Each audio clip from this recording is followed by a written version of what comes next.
I'm a 4-year-old. I'm not at daycare today. My parents have taken me to this very large and crowded building. Everything in this building is gray. The walls, the chairs, the floor. This is my first time in a family court where my parents gonna fight over divorce and custody. My uncle arrives. I sit on a bench next to him. My parents go into a room on the other side of the hallway. My legs are dangling off the bench. My uncle doesn't talk much. Time passes. Somebody comes out of the room. Through the door, I can see my parents standing in front of a guy. I cannot hear them, but I feel the tension. That morning, my dad takes me to daycare. At the entrance, I start crying. I don't want to go in. He gets frustrated. He says, "It's all your mom's fault." I stop crying. I go inside. I have arrived in the middle of a dance class. Everybody is dancing. I look around, I go to a corner, and I stare at the other kids. My teacher comes to me and asks, "Cutie, why don't you dance?" I don't answer her. I just look into her eyes. My parents never got divorced. What came after was years of fights and hate, with the excuse of staying for their children. While my parents were busy fighting each other, I was growing up trying to find something to lean on. My little brain very soon learned to find safety in pleasing others, covering up insecurities with being the best, first at the school, then at university, then at my jobs. I was collecting all the possible trophies. At some point, I find myself standing beside Canada's Governor General with an award in hand and a room full of VIP people clapping for me.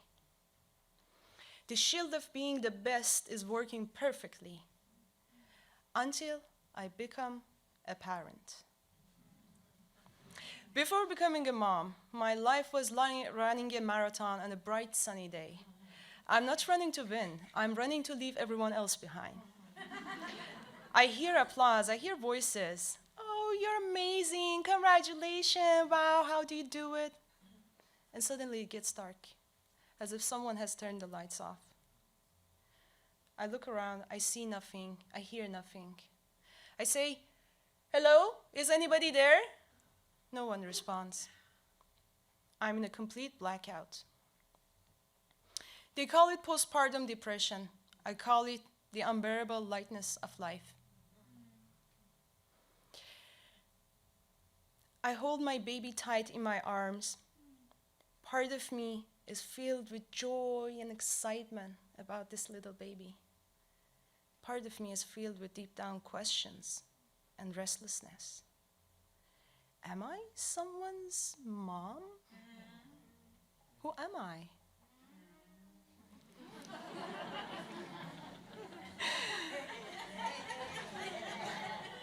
Days turn into weeks, weeks into months. I don't find answers to my question. I just get used to it. One night, I'm lying on a couch. I'm listening to a random playlist. A song comes on. The singer has a strange accent. "I live in this country now. I'm called by this name. I speak this language. It's not quite the same." Is she trying to tell the story of an immigrant? And then it comes. "You have traveled so long, you just have to go on. Don't even look back to see how far you come. Though your body is bending under the load, there is nowhere to stop anywhere on this road." There is something unsettling in this song, a sense of giving purpose to the journey than the destination. When the song is finished, I look at the name of the singer. Rossa de Sala. Rossa? What an interesting name. I look her up. Rossa de Sala was, she's not alive, from Montreal. What? From Montreal? She was from here? I want to know her. I search for any information about her. There is something in her work that makes sense to me. I wonder, is the honesty, the imagery, the story, all of them, but really none of them. For a while, I mainly, if not only, I listen to her songs as if they are soundtracks of my life. Life goes on. I'm a busy mom. I don't feel like being in a blackout anymore. But I feel like life is running in front of me, and I don't know what to do. I start seeing a therapist. Session 1, I complain about my relationship. Session 2, I complain about life.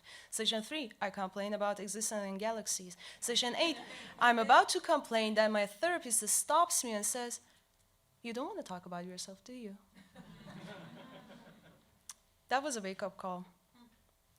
I didn't talk in that session either, but soon I start to uncover myself. I start the journey to mother 2 children, one my own baby boy, and one my own 4-year-old child self. I start to search about childhood issues and how they affect you as a parent.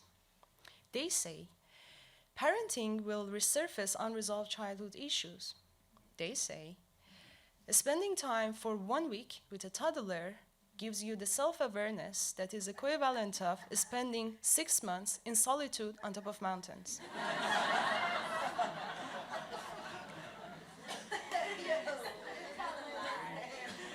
And I wonder, why were these not written in any of the parenting books that I read? Why no one prepares us for the less adorable part of parenting? One afternoon, I'm driving, I'm heading to pick up my son from his daycare. I listen to music on my way, and pretty much to the same Rossa song. The song starts with its mystical vibe. I live in this country now, I'm called by this name. I see this image. I'm in an empty, wide land. I see the horizon line. There is nothing here other than a pale blue sky and a light brown ground. Rossa in the background is singing, "You have traveled so long, you just have to go on."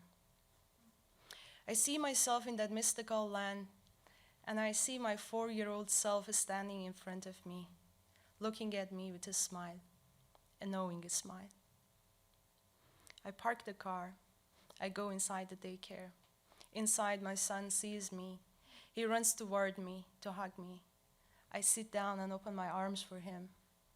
In a parallel world, I walk into my own childhood daycare.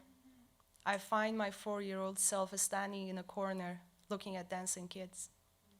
I walk toward her, hold her hand, and we leave.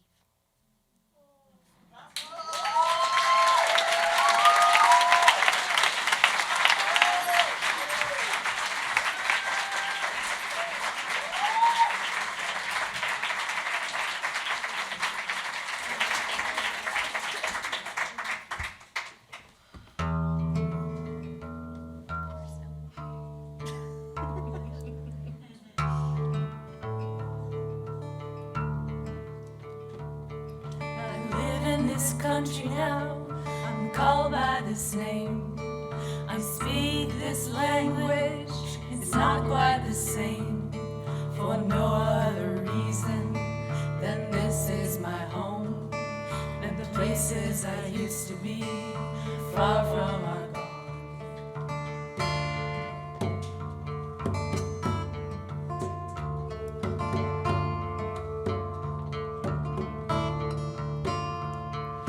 Travel this long, you just have to go on. Don't even look back to see how far you've come.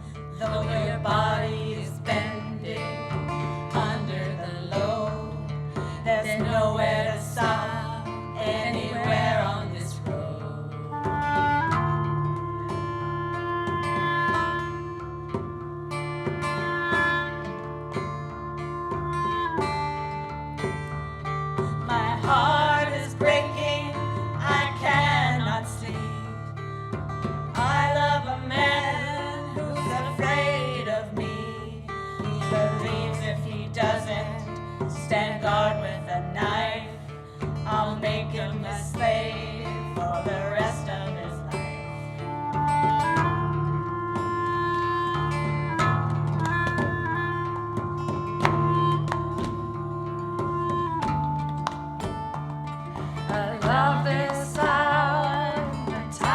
just turning.